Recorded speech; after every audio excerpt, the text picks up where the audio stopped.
Doctor Babasaheb Ambedkar మహర్కుల నేపథ్యంలోనికి తొంగి చూస్తే ఆయన చిన్ననాటి సన్నివేశం మనకు కనబడుతుంది.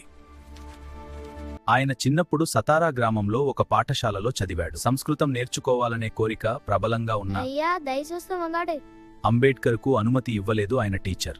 ఆయన మాస్టారి పేరు అంబేడ్కర్ అవడం వల్ల తోటి విద్యార్థులు ఆలోచించండి చూసేవారు. ప్రయత్నించండి, కాని ఎవ్వరూ పూరించలేకపోయేసరికి ఆయన అంబేడ్కర్ను నల్లబల్ల వద్దకు వెళ్లి ప్రయత్నించమని ఆదేశించాడు.